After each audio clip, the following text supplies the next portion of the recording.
So I pulled a card. This is Kathy. And the card that I prayed and pulled is this one. Mark 4:11. Unto you it is given to know the mystery of the kingdom of God. And the passage that it comes from is the parable of the sower. Again, Jesus began to teach by the lake. The crowd that gathered around him was so large that he got into a boat and sat in it out on the lake, while all the people were along the shore at the water's edge.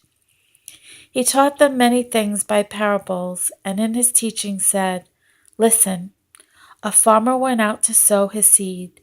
As he was scattering the seed, some fell along the path, and the birds came and ate it up. Some fell on rocky places where it did not have much soil. It sprang up quickly because the soil was shallow. But when the sun came up, the plants were scorched, and they withered because they had no root.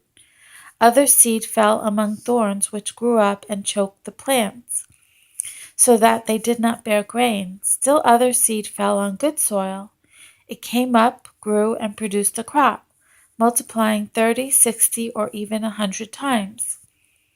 Then Jesus said, He who has ears to hear, let him hear. When he was alone, the 12 and the others around him asked him about the parables. He told them, The secret of the kingdom of God has been given to you, but to those on the outside, everything is said in parables, so that they may be ever seeing but never perceiving, and ever hearing but never understanding. Otherwise, they might turn and be forgiven. Then Jesus said to them, Don't you understand this parable? How then will you understand any parable? The farmer sows the word. Some people are like seed along the path where the word is sown. As soon as they hear it, Satan comes and takes away the word that was sown in them. Others, like seed sown on rocky places, hear the word and at once receive it with joy, but since they have no root, they last only a short time. When trouble or persecution comes because of the word, they quickly fall away. Still others, like seed sown among thorns, hear the word, but the worries of this life, the deceitfulness of wealth, and the desires for other things come in and choke the word, making it unfruitful. Others, like seed sown on good soil, hear the word, accept it, and produce a crop, 30, 60, or even 100 times what was sown. So, I am giving you the secrets of the kingdom. In order to restore yourself, first you have to understand what you're working with. And so I'm teaching about original sin.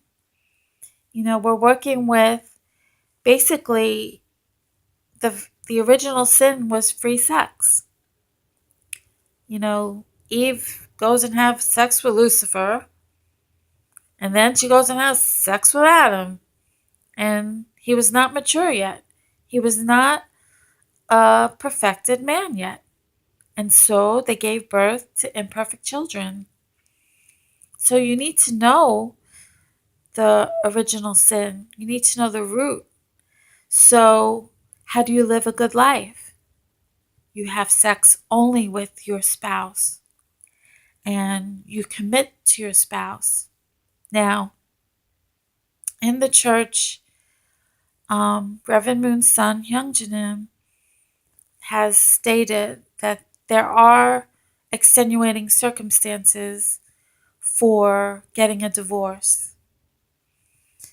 But ultimately, ideally, you should only be married to one person and you should be committed to them for eternity. You should love them for all eternity.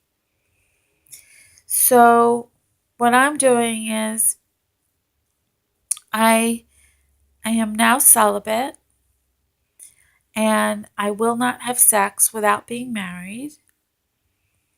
And my spirit is much I'm I'm much more at peace.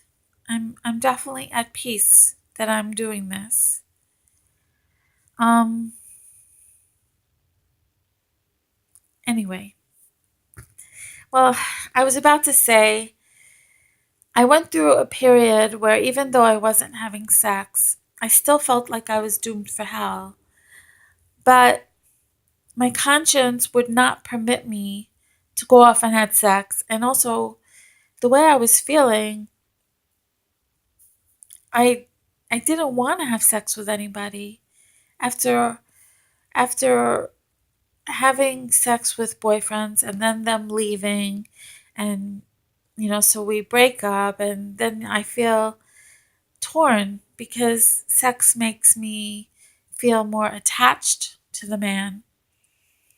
So I just stopped having sex. And even though I went through a period of you're going to hell anyway, I still did not have sex, and I still tried to be a good person. I don't understand my course. I don't understand why I'm a decent person, but I still had the utmost belief that I was going to hell. And the thing is, it wasn't just a belief. Physically, I felt doomed. Physically, I just felt just like no hope.